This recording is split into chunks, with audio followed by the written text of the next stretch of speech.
Hey APESOC, here are the 10 pieces of environmental legislation that you need to know for the APES exam on May 3rd. First, we have the Clean Water Act. This is going to focus on clean surface waters, primarily for fishing and recreation, which distinguishes it from the Safe Water Drinking Act, which is our next act.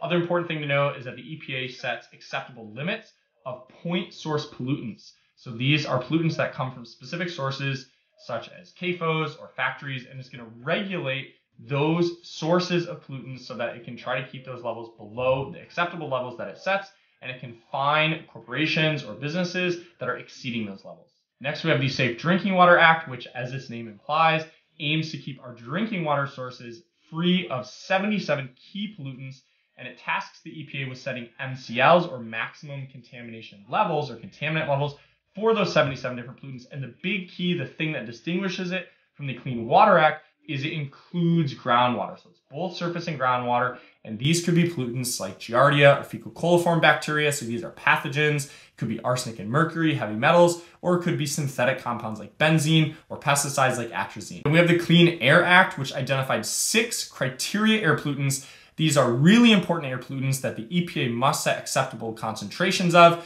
It can fine or regulate and enforce companies to make sure that they're staying underneath these levels. And these 6 key pollutants are going to be SO2, NOx, particulate matter, both PM10 and PM2.5. Those are 2 different classes based on their size, 10 microns versus 2.5 microns, lead, carbon monoxide, and ozone. This graph up here shows us how successful the Clean Air Act has been.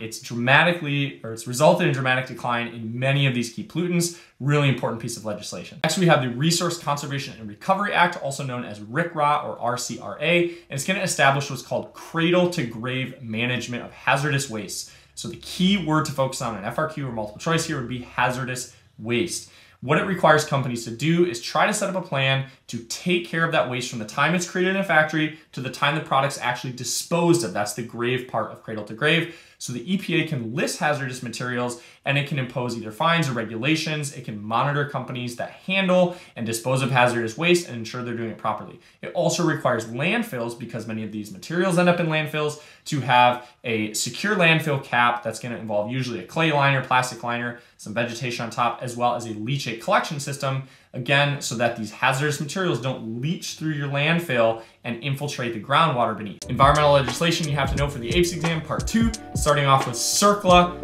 aka the Superfund Act. Now, we call this the Superfund Act because it taxes highly polluting industries, such as the petrochemical industry, and then it's going to use those proceeds to fund the cleanup of old hazardous waste sites that have been abandoned. This could be something like a mine, chemical plant, or oil refinery. And so that money is going to help the cleanup process. You can see this picture here, might surround it with a fence, might classify it as Superfund site to let people know, stay out of the way as this cleanup's going on. And then there's a smaller category, in case you see this on the exam, called brownfields. They're not quite Superfund status, but they still do receive federal funding to allow states to try to clean them up. Next, we have the Delaney Clause of the Food, Drug, and Cosmetic Act. The basic thing to know here is it prohibits additives being added to food that are known to be carcinogenic to humans and animals, but it does allow some generally recognized as safe chemical additives to be sort of grandfathered in and not subject to future testing. Then we have the Montreal Protocol, which was an international agreement to stop using chlorofluorocarbons or CFCs because they were depleting the ozone layer.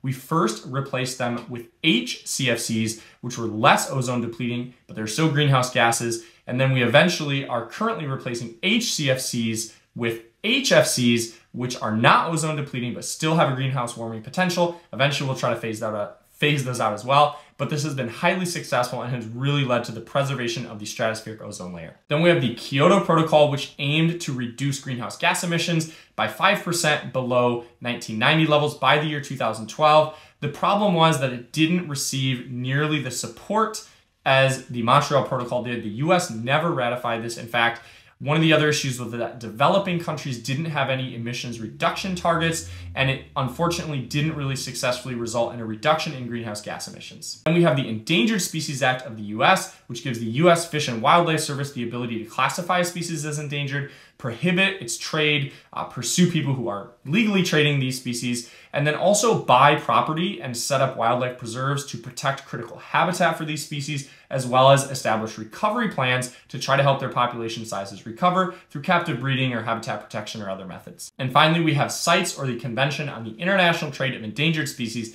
Think of this as the global edition of the Endangered Species Act. And in fact, the US Endangered Species Act is sort of our implementation of CITES, or our upholding of having signed CITES. Basically prohibits the trade of endangered species internationally to try to preserve these species and prevent their population declines. As always, think like a mountain, write like a scholar.